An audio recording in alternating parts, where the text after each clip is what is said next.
Alors, on va voir ensemble comment on a réussi à faire ce morceau qui est 100% fait d'instruments de chez Inouï et notamment de l'instrument Boat Guitar qui est sorti cet été.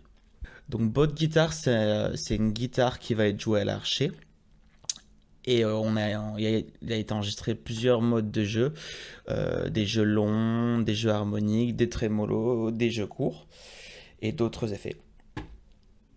Moi, dans ce morceau, j'ai utilisé plusieurs modes de jeu différents. Le premier, c'est le jeu long, donc un simple jeu à l'archer.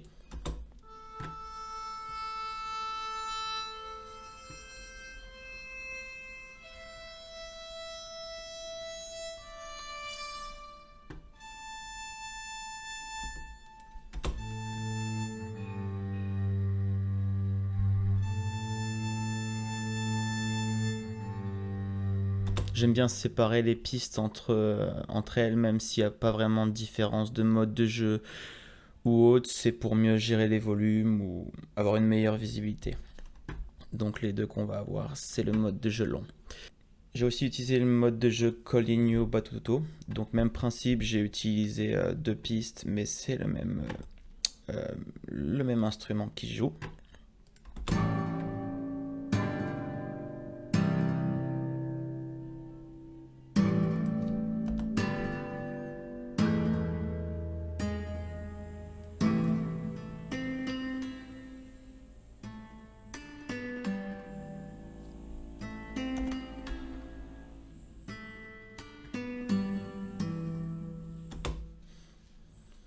Donc on a bien un spectre bien large, des robines correctes, des dynamiques,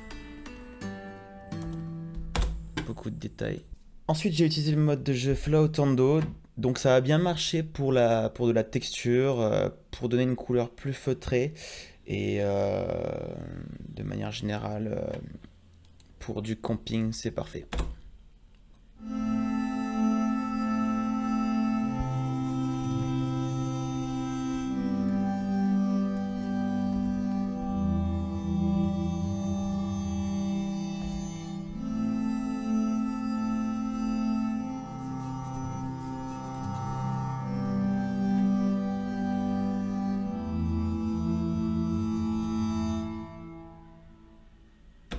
On a la fin aussi pour plus de l'événement.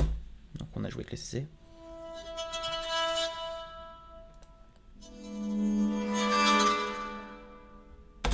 Très efficace dans le contexte.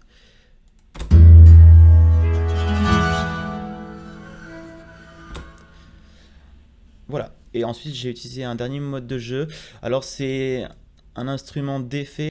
Donc ça va être des performances jouées. C'est super intéressant à ajouter en première course et construire par-dessus. Parce qu'on va pas avoir une liberté dans la playabilité du tout. Par contre, du coup, ça, c'est des,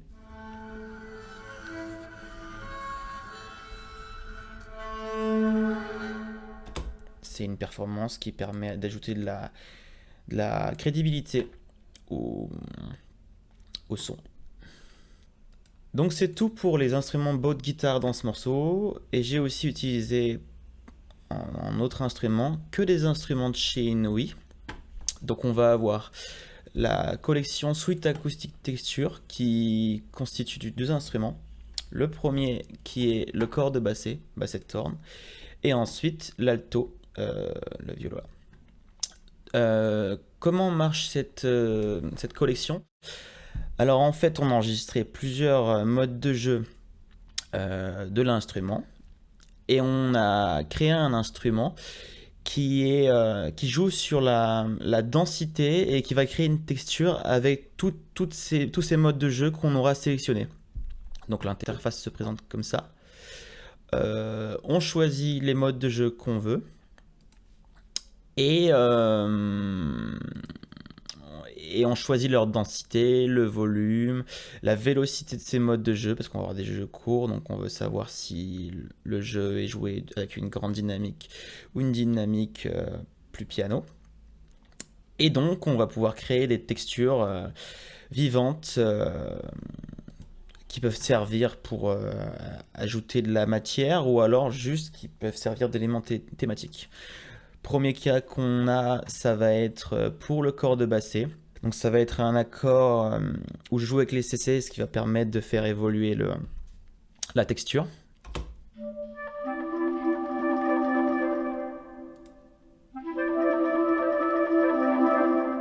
Dans le contexte, ça permet d'ajouter beaucoup.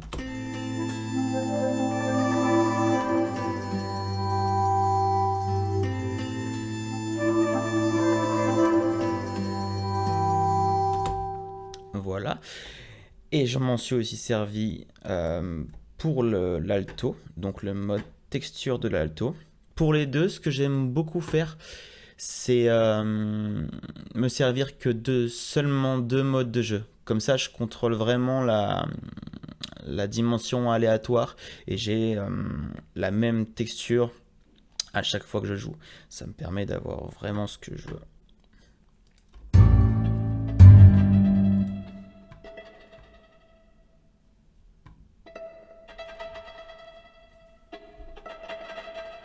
Donc ici, on a du ricochet et du pizzicato.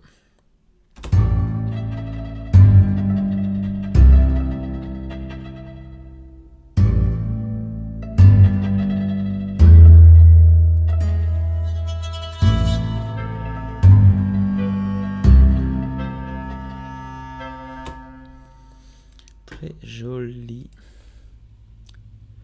Et donc pour basset horn, les modes de jeu que j'avais utilisés, c'était bisbigliando et staccatissimo. Donc on a une texture qui n'est pas au premier plan, mais qui a des éléments qui vont ressortir.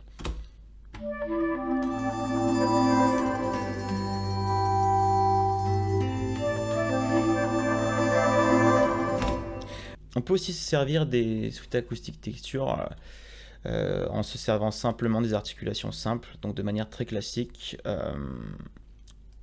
Ça marche aussi très bien. Donc ici on va avoir le bisbigliando.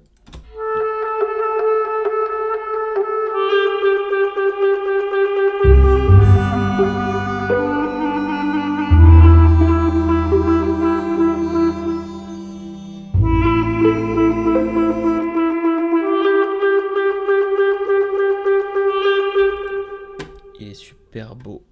Le flatterzong aussi.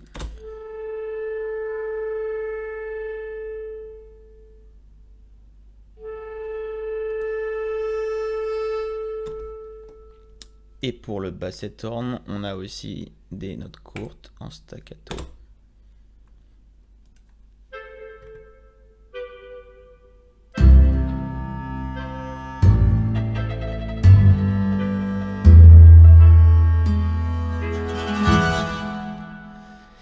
Pour l'alto, j'ai juste utilisé le mode de jeu pizzicato en plus.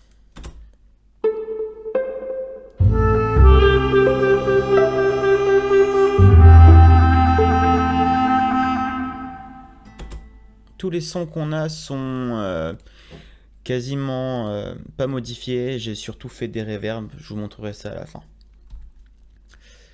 Ensuite, donc dans les autres instruments Inyo que j'ai utilisés, on va avoir le clarinette multiphonix. Alors c'est un instrument pour lequel j'ai aidé à la création. Donc on va pouvoir jouer avec 2 multiphonix de clarinette de la même position. Et avec le CC, le principe c'est qu'on peut crossfader entre les deux. Donc ça permet de faire une texture qui évolue.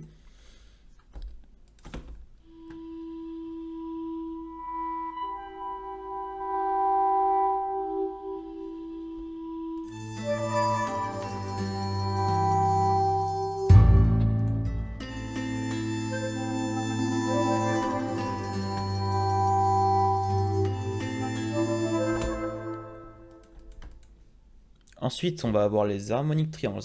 Alors, c'est un pluvieux instrument. Le principe, c'est que un triangle, par définition, ses partiels ne tombent pas sur les harmoniques de la note. Donc, en fait, il sonne faux au niveau de ses harmoniques. Ce qui est dommage, puisque c'est un instrument qui se veut tonal.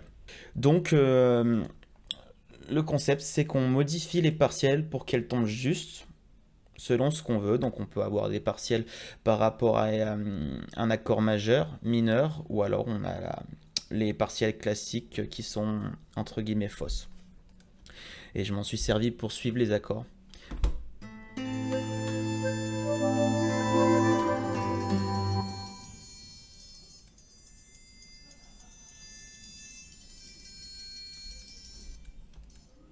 Voilà, et donc pour les reverbs, je vous montre ce que j'ai fait. Donc à peu près tous les instruments ont la même chose, le même placement, et deux inserts pour la distance et un send pour envoyer en reverb, assez classique. Mais donc vous voyez, j'ai pas fait d'EQ, j'ai pas fait de compression.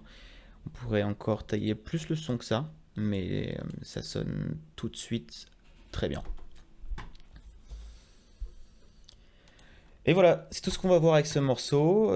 J'espère que j'ai pu montrer un petit peu qu'on peut faire beaucoup de choses avec ces instruments, notamment le dernier qui vient d'arriver, Boat Guitar. Pour moi, c'est un instrument qui va rester et qui mérite d'être utilisé très très souvent dans beaucoup de projets et qui peut même servir pour des versions définitives et pas seulement pour le maquettage.